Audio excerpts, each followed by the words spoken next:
Selamat pagi, jemaat yang dikasihi Tuhan. Sebelum mulai ibadah, kita akan bersama-sama membiasakan lagu KPPK 119 yang jarang kita nyanyikan.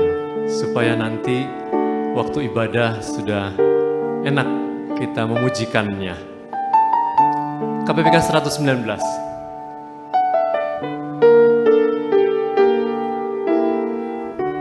Di Taman Getsemani. Di Taman Getsemani, Tuhan Yesus berdoa.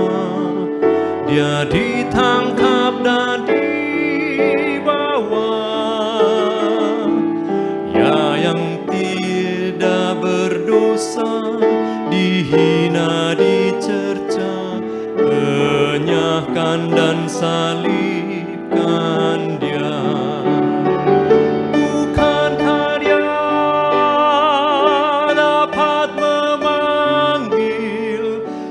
Malaikat lepaskan Dia, tapi tidak dilakukannya. Ia rela mati untuk saya.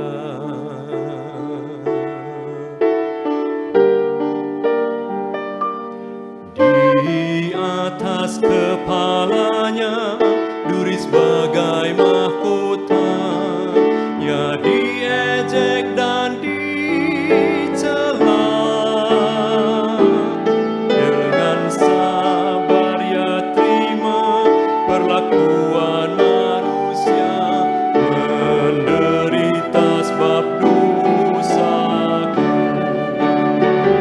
Bukankah Dia dapat memanggil ribuan malaikat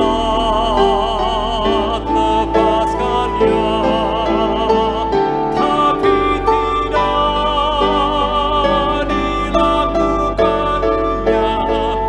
Dia rela mati untuk saya. Bukankah Dia? Bukankah Dia dapat memanggil ribuan malaikat lepaskan Dia, tapi tidak dilakukannya. Dia rela mati untuk saya. Terima kasih. Nanti kita akan menyanyikan lagu ini dengan medley, didahului oleh KPPK 120 dan diakhiri oleh KPPK 120. Selamat bersaat teduh.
Dia dianiaya, tetapi dia membiarkan diri ditindas dan tidak membuka mulutnya seperti anak domba yang dibawa ke pembantaian. Seperti induk domba yang keluh di depan orang-orang yang menggunting bulunya. Ia tidak membuka mulutnya. Yesaya 53 ayat 7.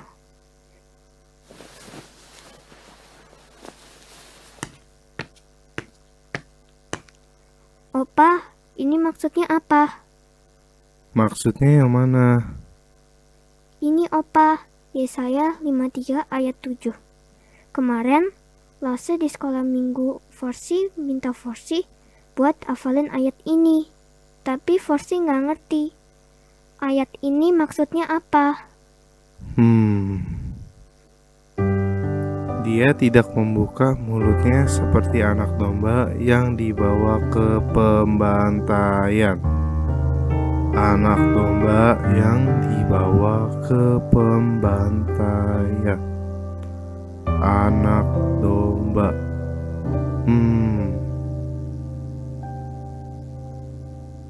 Oh, Opa tahu. Opa mau ceritain ke Forsi sama Remi cerita tentang Abraham. Abraham yang Tuhan janji bakal dikasih keturunan yang banyak itu. Yang Tuhan gak kasih-kasih sampai dia berumur tua banget. Ya, betul sekali. Abraham yang di masa tuanya Tuhan berikan seorang anak yang sangat baik. Namanya Ishak. Waktu itu umur Abraham 100 tahun. Hah? 100 tahun? Lebih tua dari Opa ya? Opa aja sayang banget sama aku. Pasti Abraham sayang banget sama anaknya itu. Betul sekali Remi. Karena Ishak itu bukan hanya anak yang melanjutkan keturunan Abraham, melainkan juga adalah anak yang dijanjikan Tuhan. Anak yang dijanjikan Tuhan? Wah, jadi gak sabar dengar cerita Opa. Pasti seru. Ayo lanjutin ceritanya Opa. Lanjutin.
Shalom. Jemaat yang terkasih, hari ini kita hadir di rumah Allah untuk mengingat bahwa Yesus telah melewati penderitaan yang begitu berat, sampai keringatnya seperti darah merah dan pekat. Dia ditangkap dan diperlakukan bak penyamun karena murid yang berkhianat. Bahkan murid yang lain menyangkal mengenalnya seperti tidak mampu mengingat. Maka marilah kita memenuhi panggilan ibadah hari ini. Terambil dari Yesaya 53 ayat 7. Dia dianiaya, tetapi dia membiarkan diri ditindas dan tidak membuka mulutnya. seperti anak domba yang dibawa ke pembantaian, seperti induk domba yang keluh di depan orang-orang yang menggunting bulunya. Ia tidak membuka mulutnya. Jemaat, saya undang untuk bangkit berdiri. Kita akan memuji Tuhan dari KPPK 127. Apakah pada waktu Yesus disalib? Apakah pada waktu ia dipaku? Apakah pada saat ia dikuburkan? Hati kita berada di situ untuk mengingat Dia dalam masa-masa penderitaannya.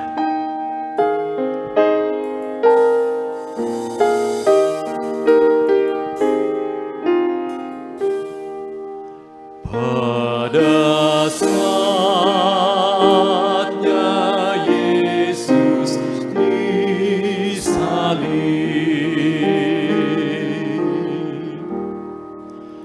apakah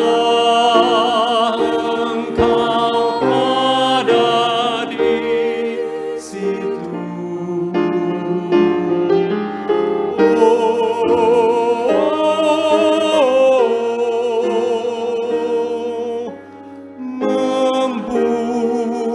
Membuatku merasa gentar,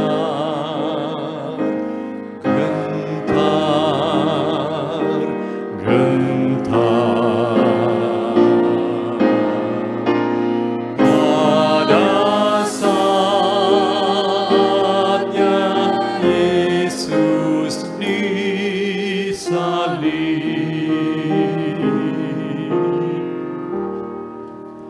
pada saatnya Yesus dipaku,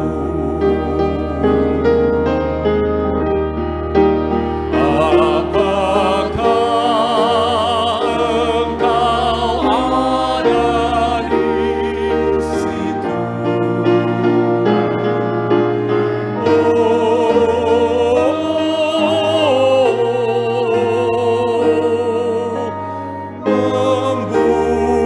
Membuatku merasa gentar,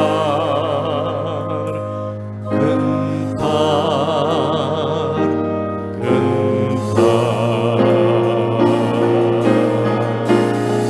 Pada saatnya Yesus dipaku,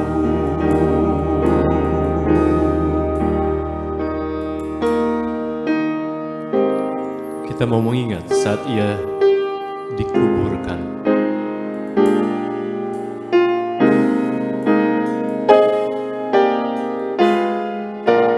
Pada saatnya ia dikuburkan,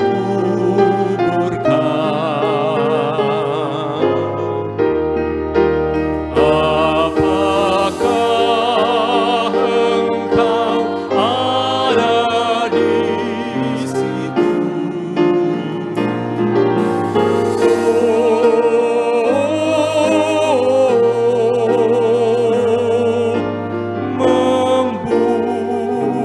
Membuatku merasa gentar, gentar, gentar. Pada saatnya ia dikuburkan.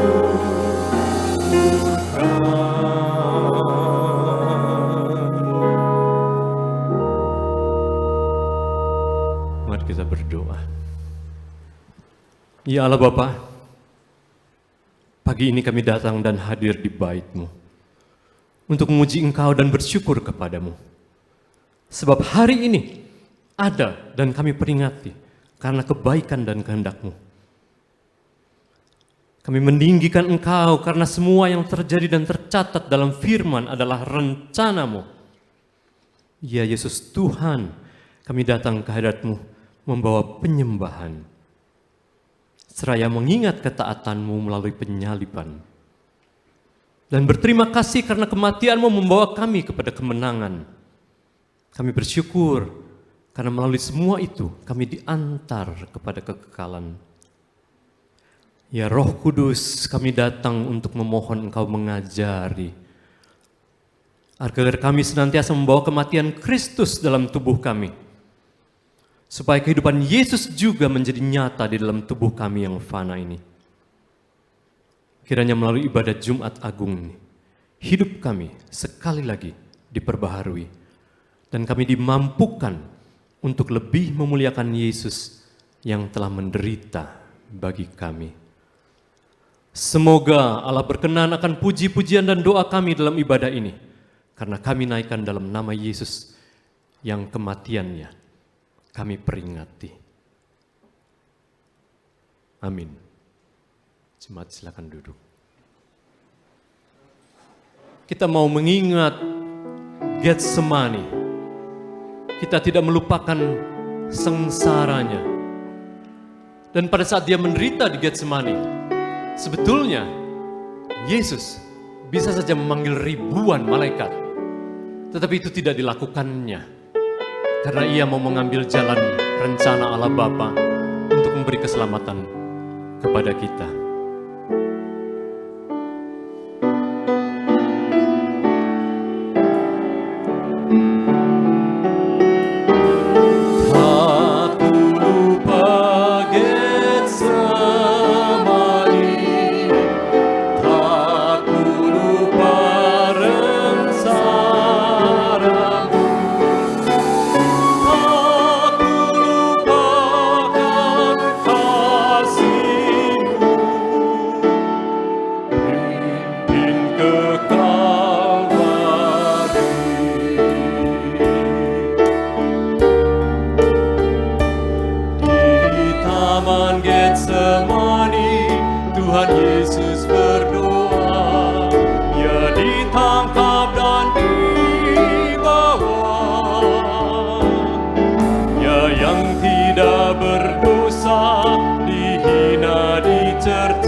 Isaac. As he promised.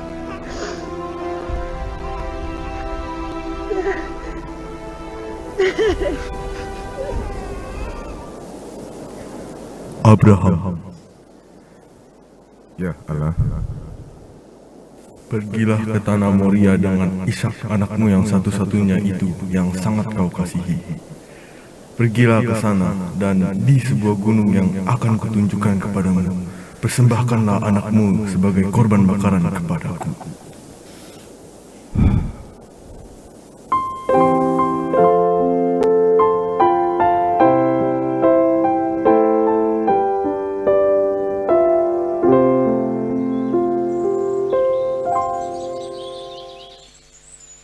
Sarah, Allah memintaku memberikan korban bakaran.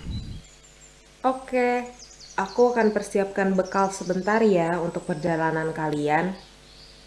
Oh ya, seperti biasa, jaga Ishak baik-baik. Jangan sampai dia kenapa-napa di jalan. Allah memintaku mempersembahkan Ishak. Gimana? Ya, Allah memintaku untuk mempersembahkan Ishak, anak kita yang kita cintai itu.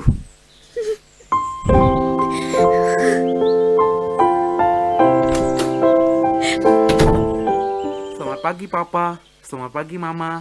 Wah, Ishak sudah bangun. Ayo siap-siap. Hari ini kita mau ke Tanah Moria buat kasih korban bakaran buat Allah. Oke, Pa.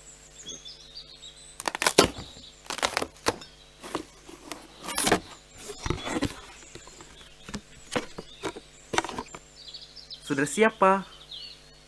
Ma, aku pergi dulu ya. Jaga diri kamu baik-baik ya, Ishak. Jadi anak yang baik. Dan kamu harus taat sama papa kamu. Oke, Ma. Dadah.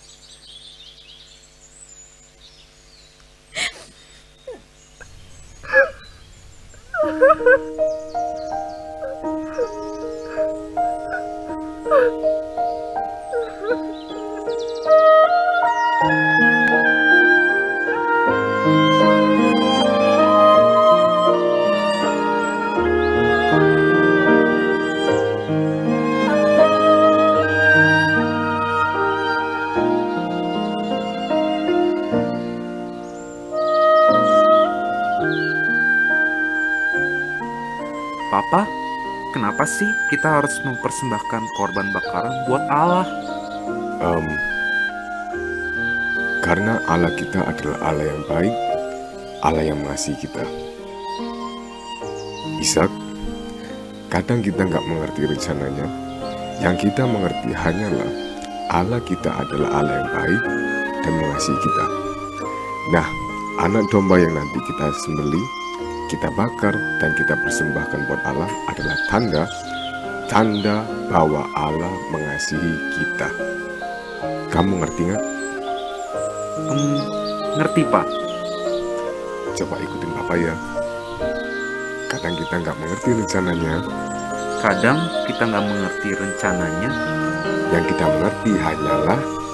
Yang kita mengerti hanyalah Allah kita adalah Allah yang baik dan mengasihi kita. Allah kita adalah Allah yang baik dan mengasihi kita. Anak domba yang nanti kita sembelih dan persembahkan buat Allah Anak domba yang nanti kita sembelih dan persembahkan buat Allah adalah tanda bahwa Allah mengasihi kita. Allah mengasihi kita. Mantap anak Bapa yang pintar. Itu dia tempat yang Allah tunjukkan buat kita mempersembahkan korban bakaran.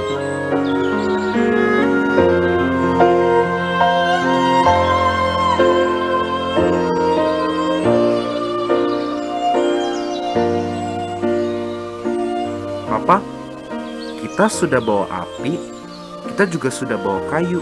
Tetapi di mana anak domba yang akan kita persembahkan itu? Allah akan menyediakan anak domba itu, anakku.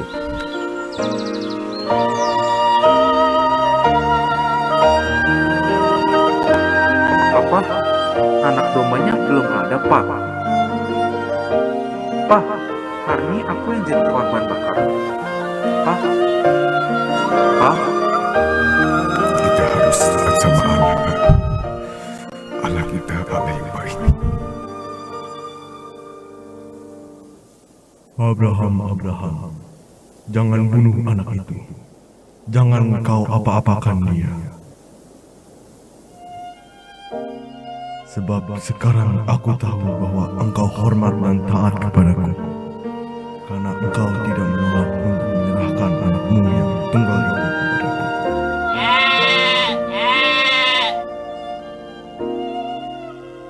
Terima kasih Allah.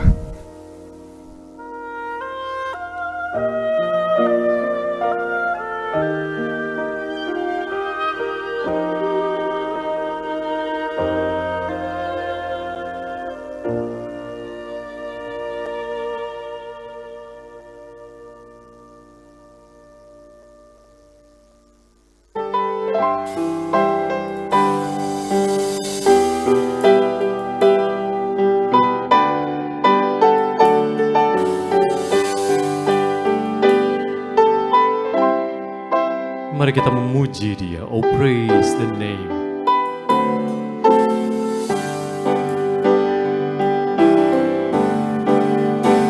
I cast my mind to Calvary, where Jesus bled and died for me. I see His wounds, His hands, His feet, my Savior on that cursed tree. His body bound and drenched in tears, they laid Him down in Joseph's tomb. The entrance sealed by heavy stone, Messiah still and all alone. Oh, praise! Oh, praise the name of the Lord our God. Oh, praise His name forever.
Papa bersyukur ya. Tuhan kasih anak domba untuk menggantikan Ishak. Iya Opa, Tuhan baik. Dia menyediakan seekor anak domba sehingga Bapak Abraham gak perlu lagi mempersembahkan anaknya yang dia sangat kasihi itu. Betul sekali Forsi, Remy. Tapi sebenarnya cerita ini belum selesai. Cerita ini akan mengantarkan kita ke satu cerita yang lebih besar lagi, yang akan terjadi 3000 tahun setelah itu. Wah, apa tuh Opa? Pasti lebih indah dan mengagumkan kan ya? Iya, pasti lebih keren.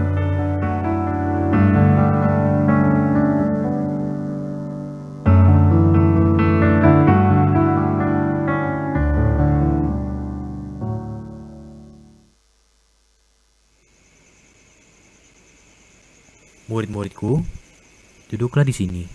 Aku bersama dengan Petrus, Yakobus, dan Yohanes akan ke dalam untuk berdoa.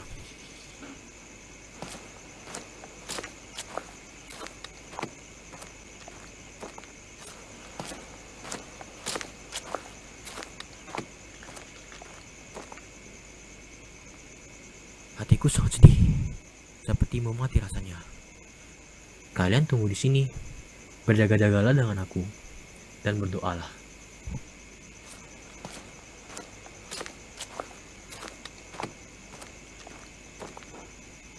Ya Bapakku, jikalau sekiranya mungkin, biarlah cawan ini lalu dari hadapanku. Tetapi janganlah seperti yang ku kehendaki, melainkan seperti yang Engkau kehendaki.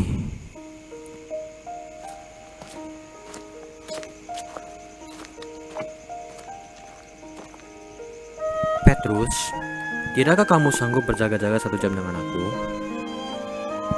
Berjaga-jagalah dan berdoalah, supaya kalian jangan jatuh ke dalam pencobaan.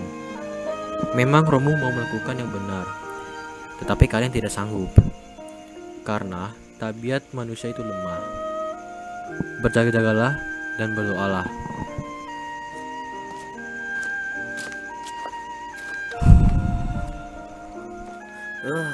Sudah malam. Kenapa dia tidak beristirahat saja? Iya, bukannya sudah seharian kita beraktivitas. Ya Bapakku, jikalau cawan ini tidak mungkin lalu, kecuali apabila aku meminumnya, jadilah kehendak-Mu.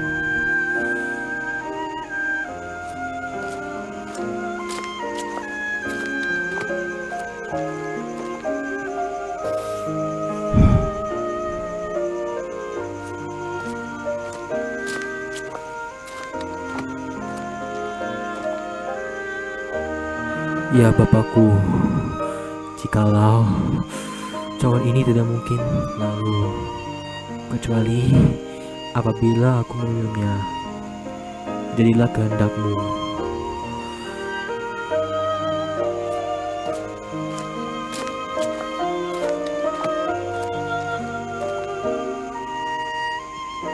Masihkah kamu tidur dan beristirahat? Lihat, saatnya sudah tiba bahwa anak manusia diserahkan ke tangan orang-orang berdosa.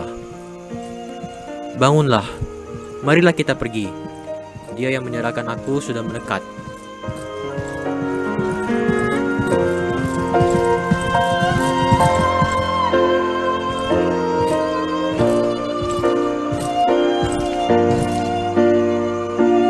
Salam Rami.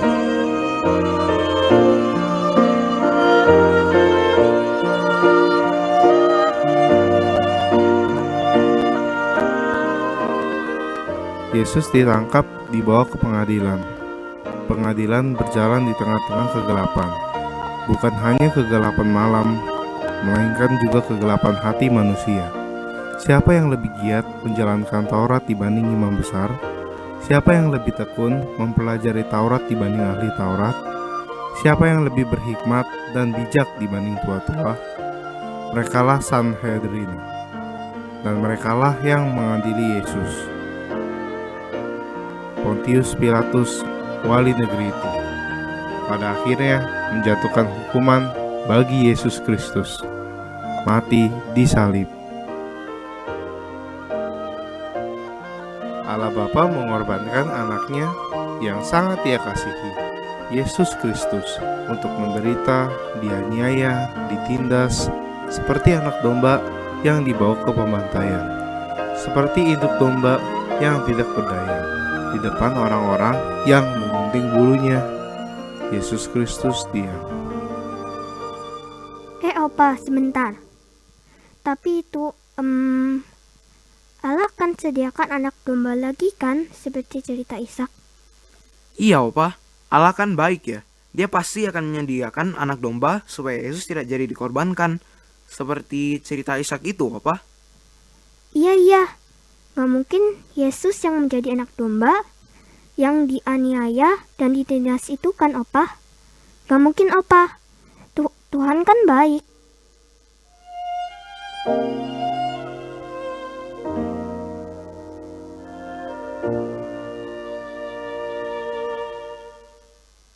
Kadang kita nggak mengerti rencananya.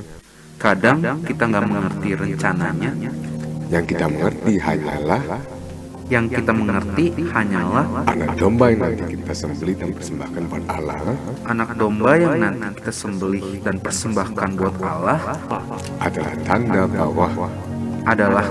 bahwa Allah mengasihi kita. Allah mengasihi kita.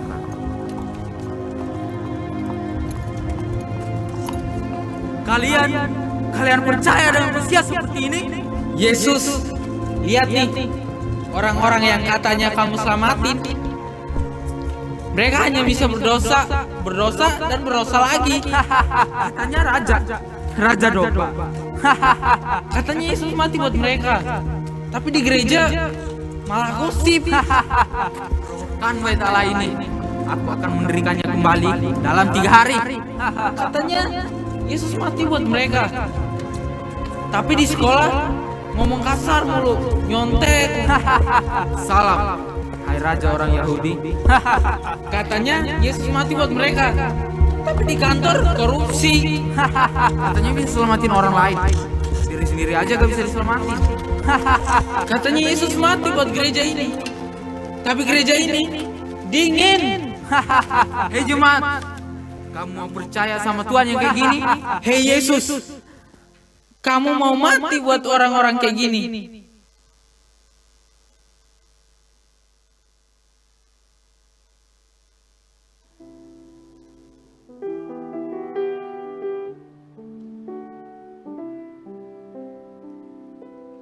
Down the Via Dolorosa in Jerusalem that day, the soldiers tried to clear the narrow street, but the crowd pressed in to see the man condemned to die on Calvary.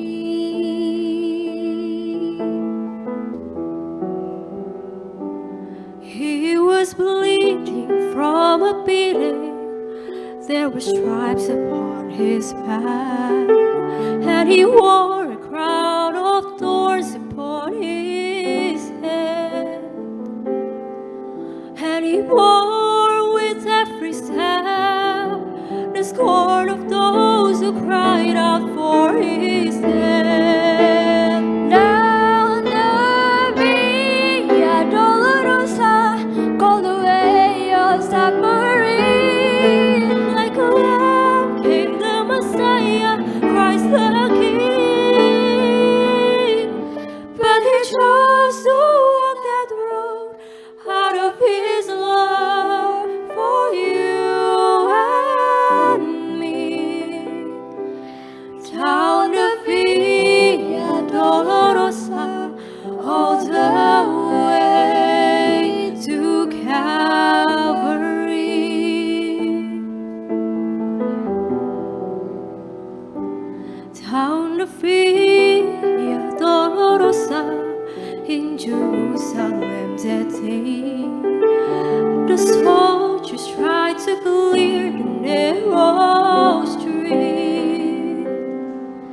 But the crowd pressed in to see the man condemned to die on Calvary. Down the Via Dolorosa, called to way of suffering, like a lamb, the Messiah, Christ the King. But he chose to walk that road out of his love for you and me.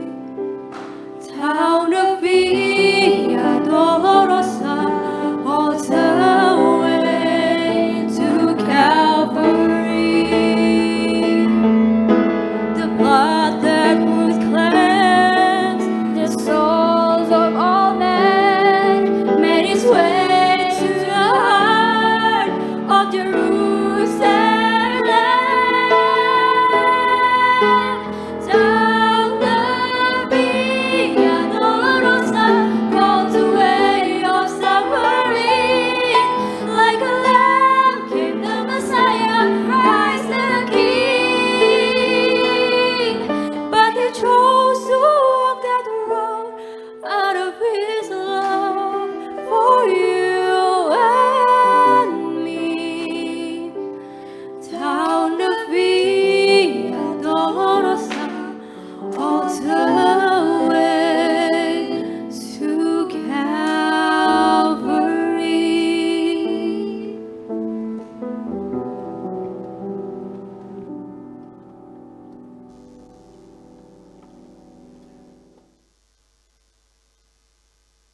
Opa, aku masih nggak ngerti.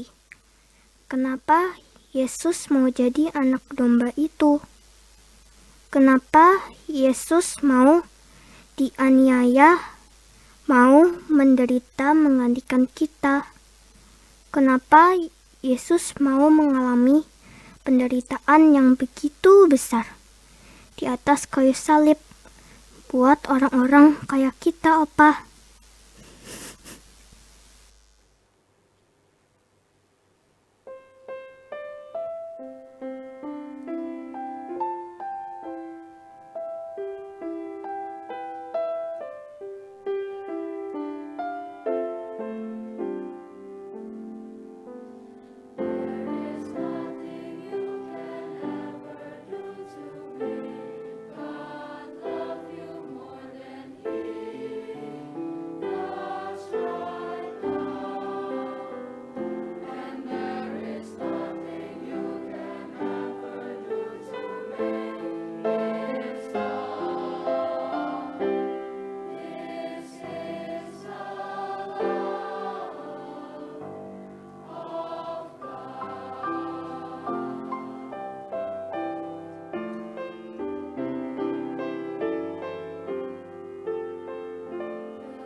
Mari kita berdoa.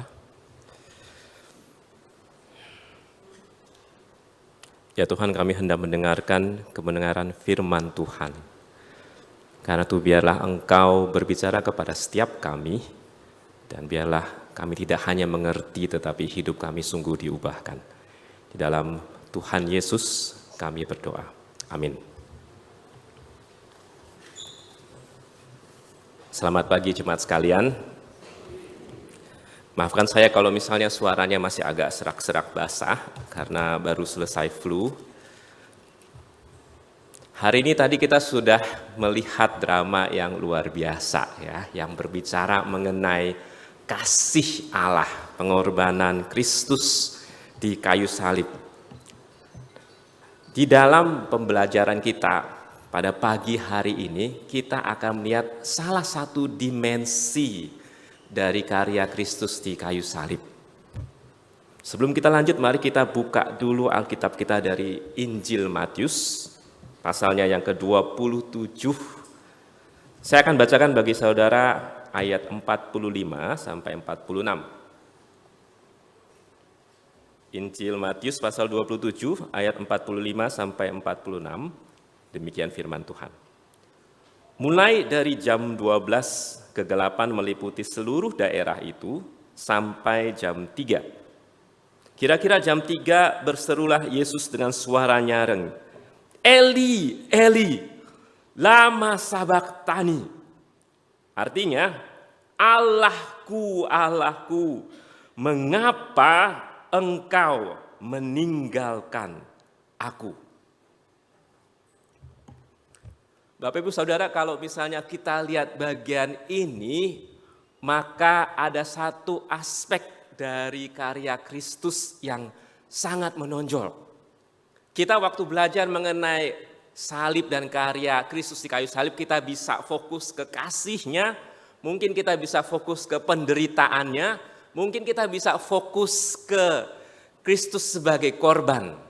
Tapi kalau misalnya kita lihat di sini seruan isi hati Tuhan Yesus, maka yang menonjol itu adalah tema perasaan terbuang, abandonment, forsaken.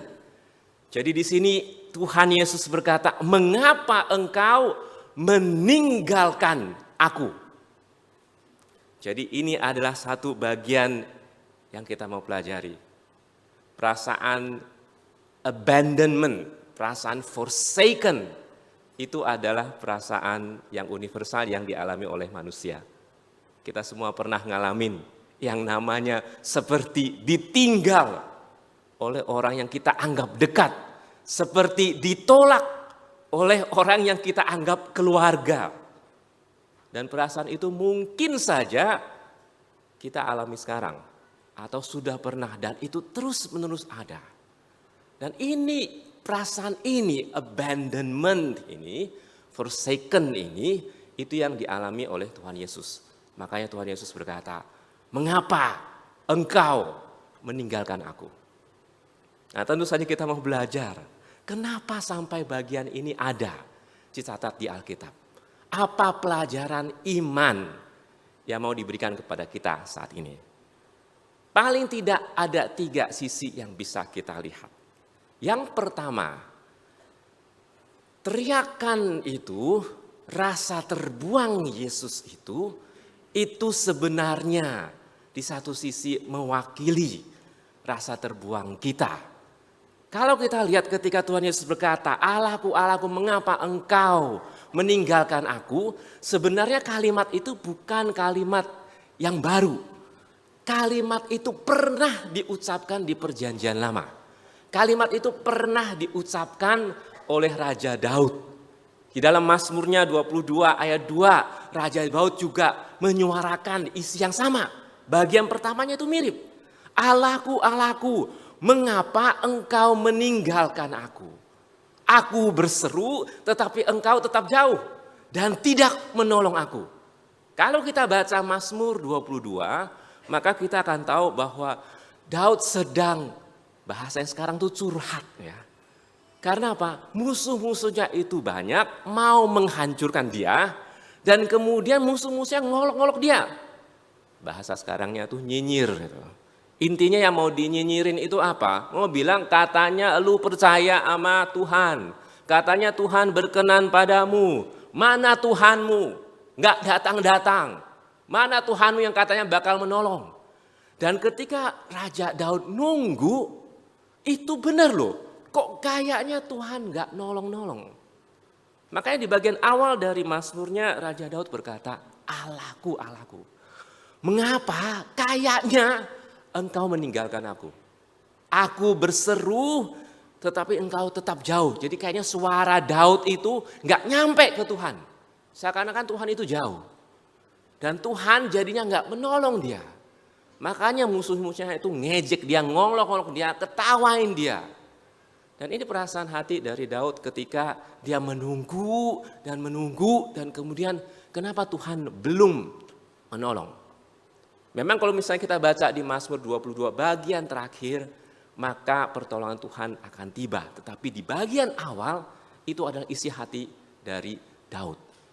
Dan ini juga mungkin juga kadang-kadang menjadi seruan hati kita. Kita mungkin pernah nanya, Tuhan di mana? Ketika kita sengsara, Tuhan di mana? Ketika kita jatuh dalam dosa dan gak bisa keluar dari dosa, Tuhan di mana? Mungkin ketika kita terlibat dalam utang dan semakin lama semakin dalam utangnya, Tuhan di mana? Jadi perasaan ini adalah perasaan yang dialami oleh Daud dan juga sebenarnya perasaan dialami oleh orang-orang percaya. Kadang-kadang ketika menunggu, kenapa kayaknya Tuhan tidak bertindak? Dan Mazmur 22 ini itu sebenarnya puncaknya, penggenapannya itu ada di dalam peristiwa penderitaan Tuhan Yesus.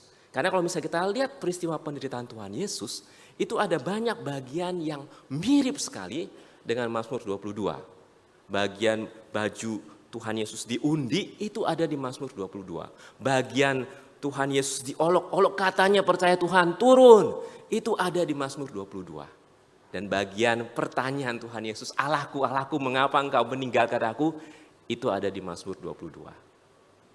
Dan kalau kita lihat, maka di satu sisi wajar Tuhan Yesus meneriakkan ungkapan perasaannya itu.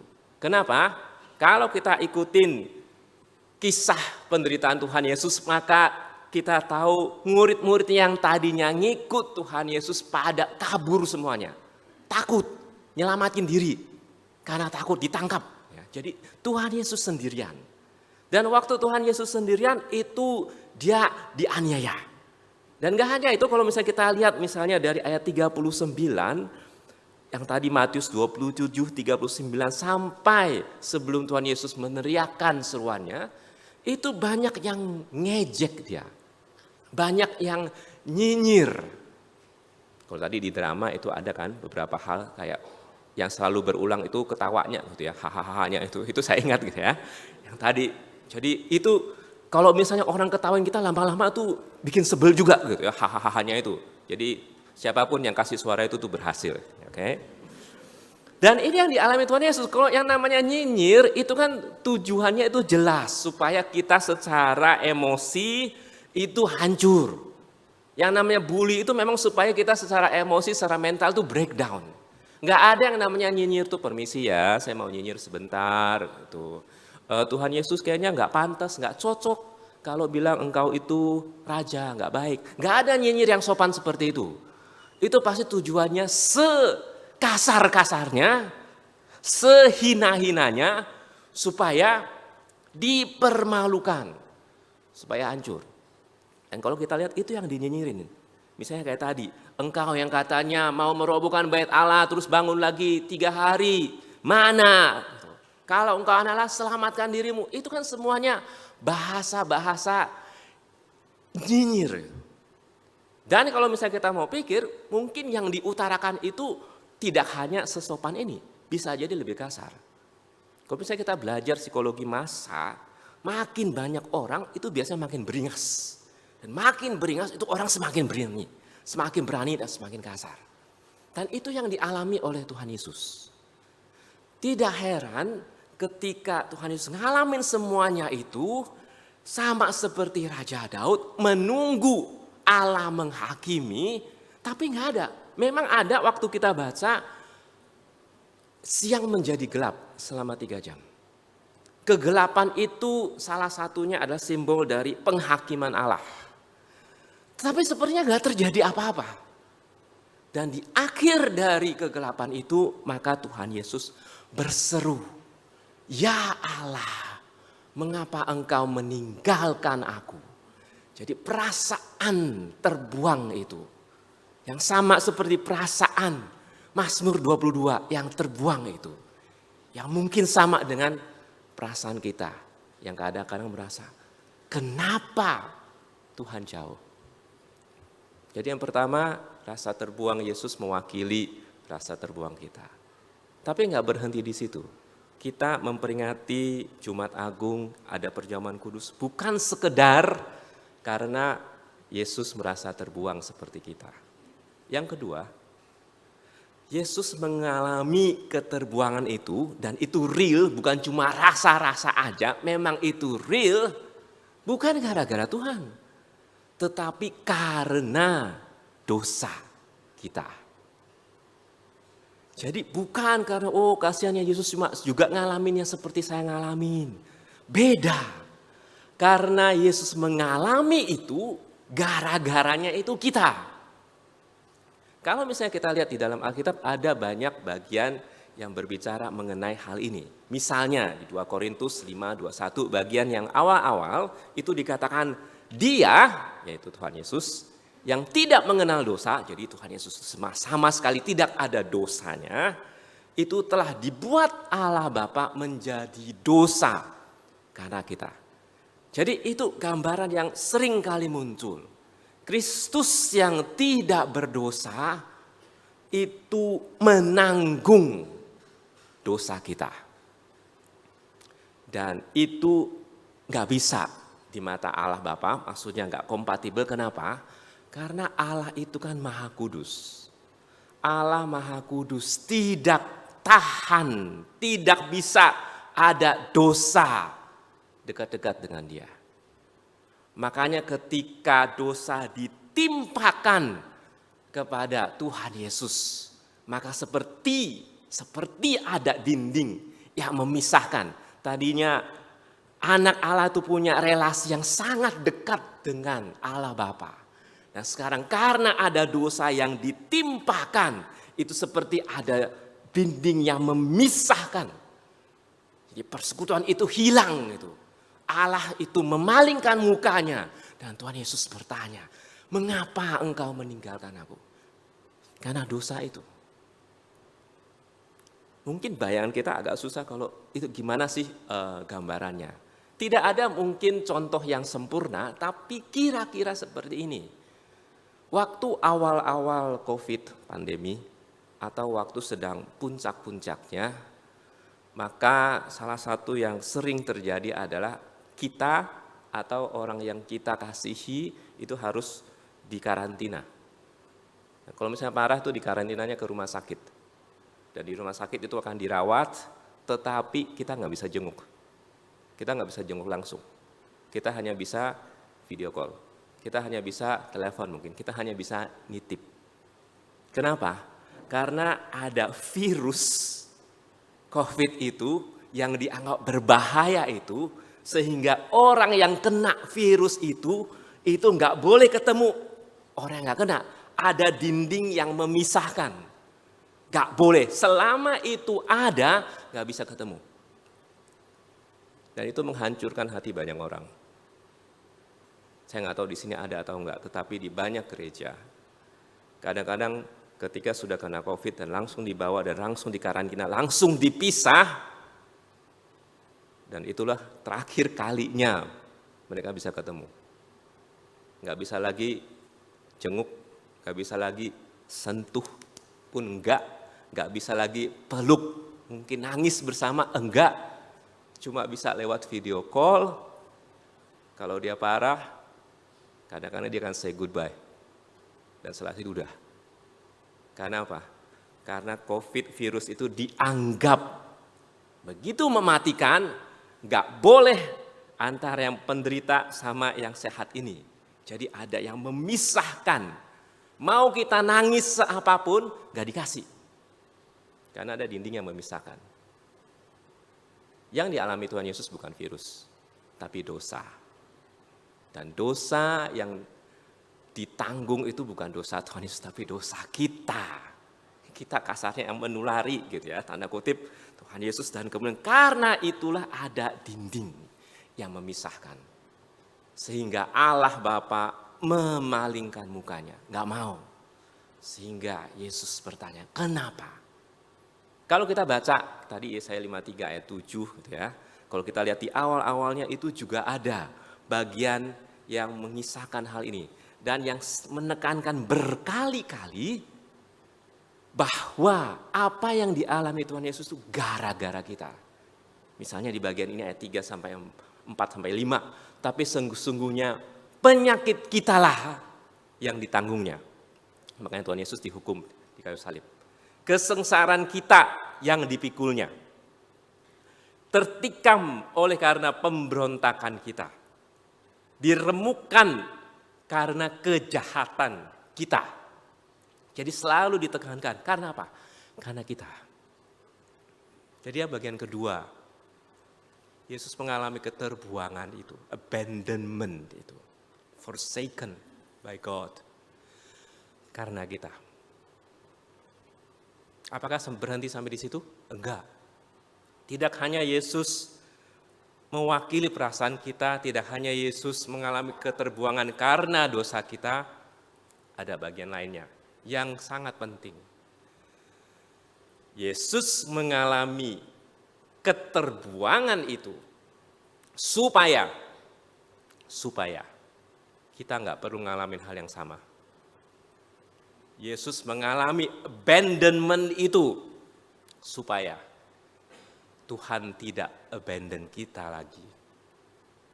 Mungkin kita merasa ditinggalkan Allah, tetapi nyatanya in reality Tuhan tidak akan abandon kita lagi. Dan bahasa lain yang sering kita pakai adalah misalnya keselamatan, penebusan dosa.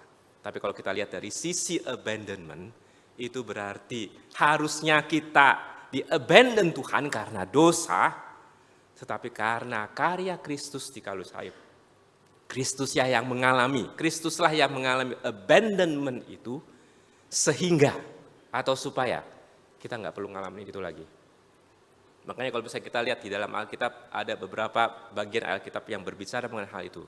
Dia yang tidak mengenal dosa, itu tadi ayat yang tadi, dibuatnya menjadi dosa karena kita, supaya dalam dia kita dibenarkan oleh Allah. Kalau misalnya kita dibenarkan, ya kita diterima oleh Allah. Kalau kita diterima, ya kita nggak dibuang. Atau bagian lain, Kristus telah menebus kita dari kutuk. Harusnya kita yang kena kutuk, tetapi Kristuslah yang kena kutuk. Dan kita ditebus. Jadi Allah menerima kita, tidak akan tinggalkan kita. Ada satu cerita, ingin saya akhiri dengan sebuah cerita mengenai itu William Cooper. William Cooper ini adalah seorang penyair Inggris, dan dia itu adalah seorang penulis him. Ada banyak himnya, contohnya salah satunya himnya yang terkenal itu adalah bahasa Inggrisnya itu There is a fountain filled with blood. There is, saya fals gitu ya. Ini Pak Rizal nanti bisa nyanyi. There is a fountain filled with blood. Tahu ya? Drawn from Emmanuel's vein, tercurah darah Tuhanku. Itu salah satunya. Itu saya sangat senang sekali dengan lagu itu. Itu karena kata-katanya sangat puitis sekali. Tetapi waktu William Cooper nulis ini, itu dia dalam kondisi depresi berat. Jadi William Cooper tuh salah satu yang punya emosi dan perasaan yang sangat rapuh sekali. Waktu dia kecil, mamanya meninggal dan itu sangat mempengaruhi dia dan dia tuh sangat sensitif sekali.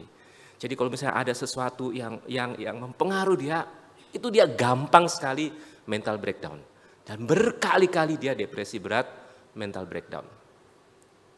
Jadi caranya adalah membuat dia itu occupy dengan nulis, dengan merenungkan Tuhan. Dan menulis puisi tentang, yaitu misalnya kayak tadi, tentang karya Kristus. Karena kadang-kadang dia merasa sampai kadang-kadang itu bisa sampai ada pikiran, saya mendingan bunuh diri aja. Suicidal thought itu ada di dalam pikiran dia. Dia kadang-kadang merasa dia itu terlalu berdosa, Allah nggak mau dia lagi. Mau dia minta ampun pun, Allah menolak dia. Jadi kadang-kadang itu muncul dalam pikiran dia. Kalau dia masih agak mendingan, dia akan coba nulis. Gitu. Ada teman-temannya yang dukung dia terus untuk nulis supaya dia tetap bisa produktif dan nggak masuk lagi ke dalam depresinya. Tapi kemudian lama-kelamaan satu persatu orang-orang yang dia kasih ada juga yang menua sakit dan meninggal. Dan akhirnya memang dia nggak kuat lagi. Dia pun kemudian sakit dan akhirnya dia meninggal. Setelah itu ada satu orang juga penyair Inggris, Elizabeth Browning. Dia tulis puisi mengenai William Cooper. Judul puisinya itu ada Cooper's Grave.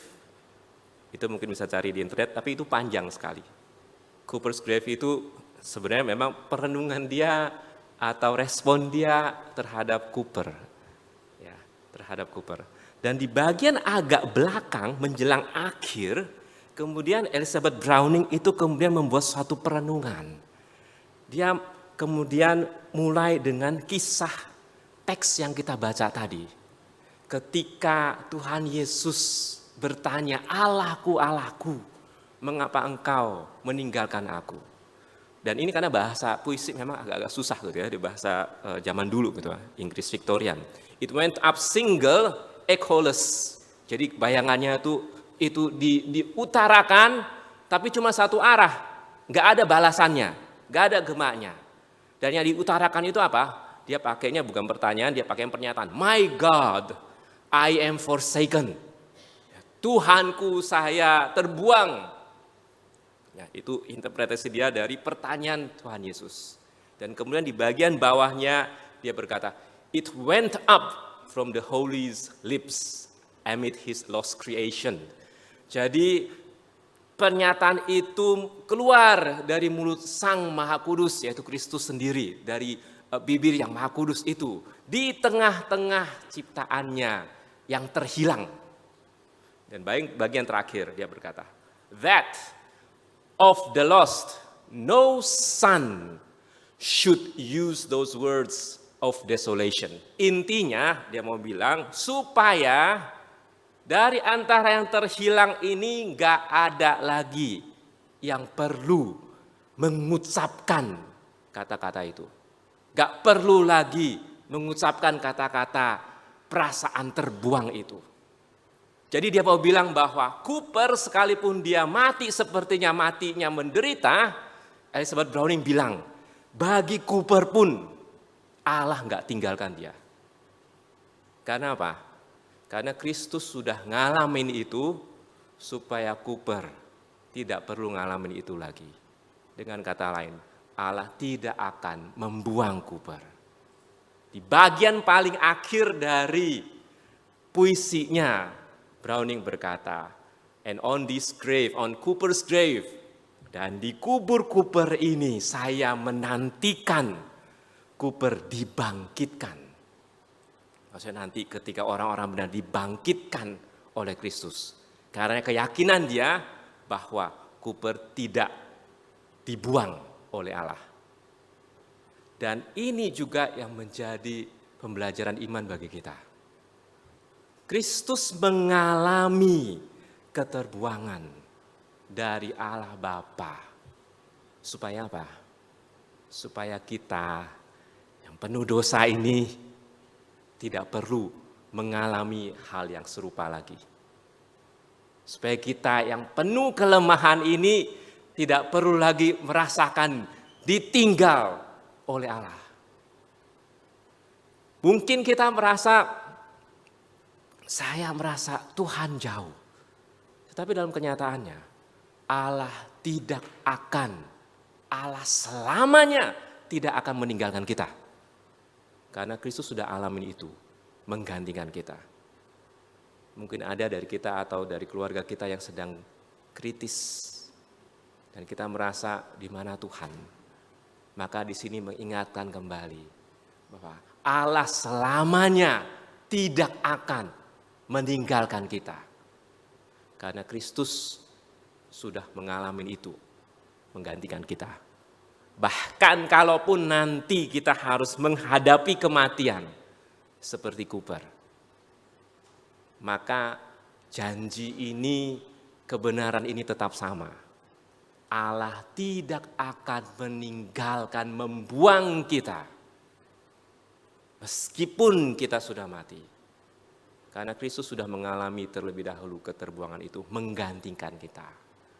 Sehingga meskipun nanti kita seperti Cooper mati, Allah akan bangkitkan kembali kita di waktunya dan menerima kita. Maka ketika kita belajar perasaan keterbuangan Tuhan Yesus ini, di satu sisi itu mewakili perasaan kita, tapi nggak berhenti di situ.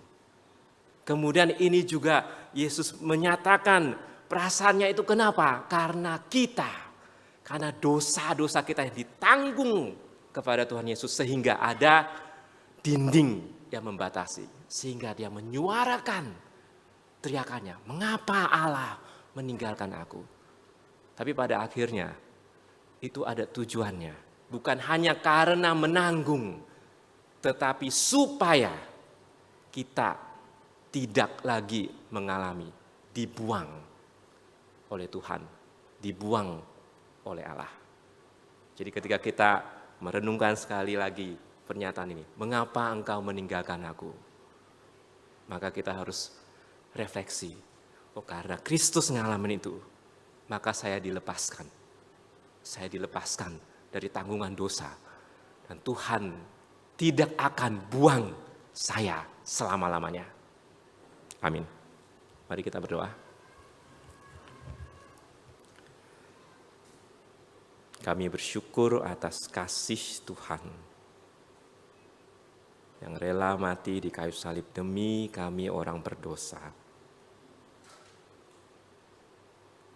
Betapa Tuhan mengasihi sehingga rela mengalami keterbuangan karena dosa-dosa kami, menebus dosa-dosa kami, sehingga kami selamanya tidak akan dibuang oleh Allah. Terima kasih ya Tuhan. Dalam nama Tuhan Yesus kami berdoa. Amin. Jemaat yang dikasihi Tuhan, kita sudah menaikkan doa dan pujian. Kita sudah diperbarui oleh firman. Kita dikuduskan oleh perjamuan. Mari kita memberikan yang terbaik melalui persembahan. Seraya menyanyikan pujian, pengorbananmu sempurna.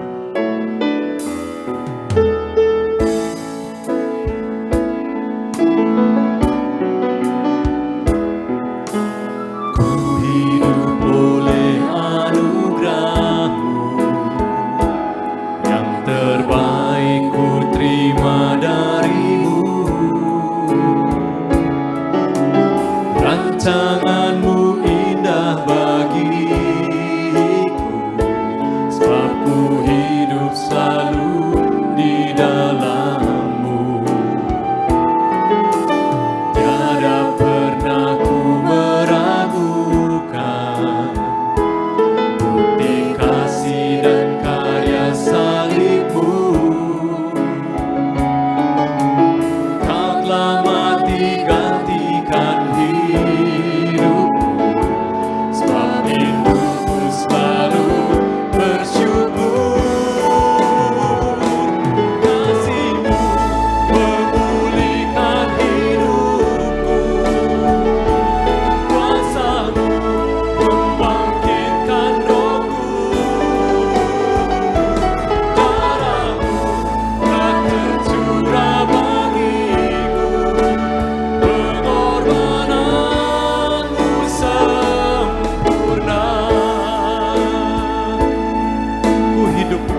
pulihkan hidupku. Kuasa-Mu membangkitkan rohku. Darah-Mu telah tercurah bagiku. Pengorbananmu sempurna. Pengorbananmu sempurna.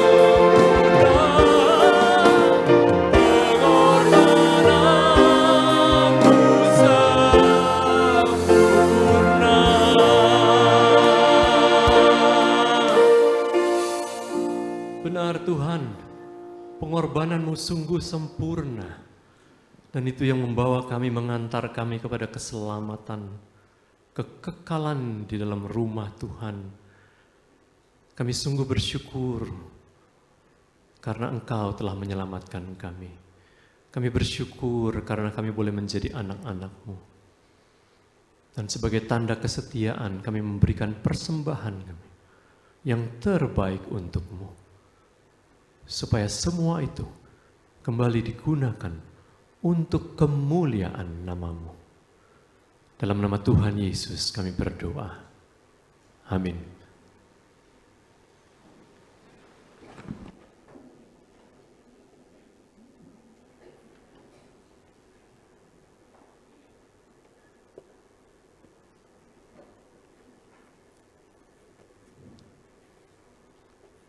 Shalom, saudara sekalian. Shalom. Sungguh kita bersyukur kepada Tuhan. Hari ini kita boleh kembali diingatkan akan kasih Tuhan yang luar biasa melalui Yesus Kristus yang mati bagi kita di kayu salib. Kita bersama-sama hadir memperingati kasih Yesus. Kalau bukan Yesus mati bagi kita, hari ini kita masih berada di jalan menuju kepada kebinasaan. Oleh sebab itu kita sungguh bersyukur kepada Tuhan. Kita juga ucapkan terima kasih kepada rekan-rekan yang melayani pada hari ini. Ya, Guru Injil Dani Christopher, terima kasih. Guru Injil Dani adalah salah satu dosen dari STT Amanat Agung. Terima kasih untuk pelayanan firman Tuhan yang menjadi berkat bagi kita. Kita juga berterima kasih kepada rekan-rekan yang melayani, merancang dari awal sampai akhir. Kalau saudara lihat, ya opanya masih belum berubah dari Natal kemarin ya. Ya, jadi opa dan juga cucunya masih sama. Tapi kita sungguh bersyukur kepada Tuhan. Saya secara pribadi merasa diberkati dari rangkaian acara pertama sampai penutup ini. Sungguh diberkati oleh Tuhan. Saudara juga merasakan hal yang sama? Amin. Amin. Kurang yakin ya, amin. Kita sungguh merasa diberkati oleh Tuhan melalui pelayanan rangkaian acara hari ini.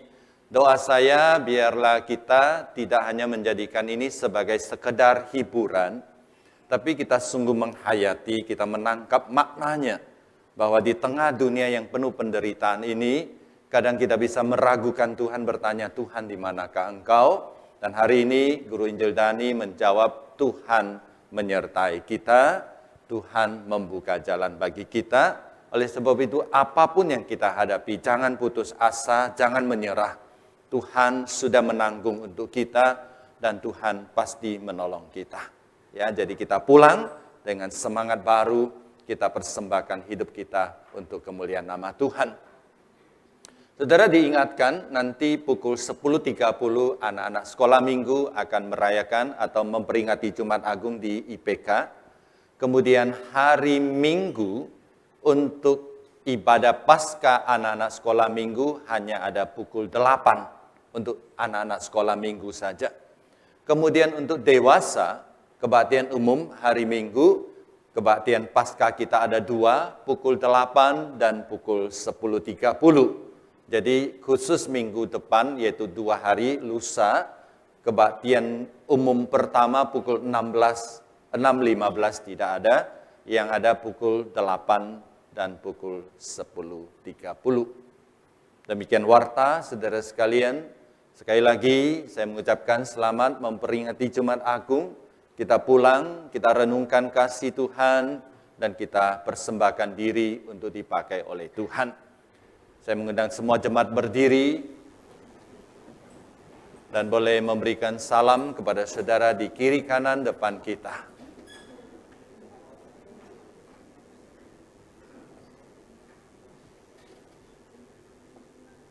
Kita kembalikan pujian dan hormat tertinggi kepada Allah di surga. Doksologi. Puji Allah Bapa Putra, puji Allah Roh Kudus, ketiganya yang esa. Oh, selamat sumber berkat. Amin.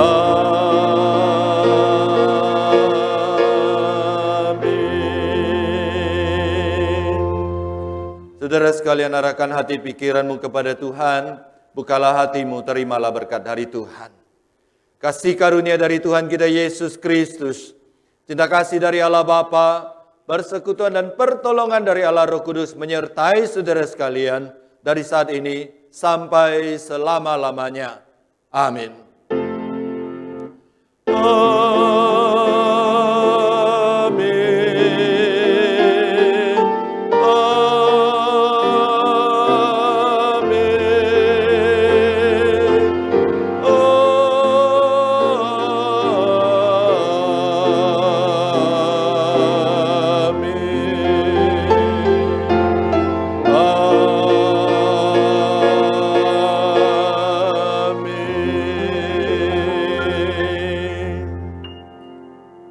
Silakan duduk.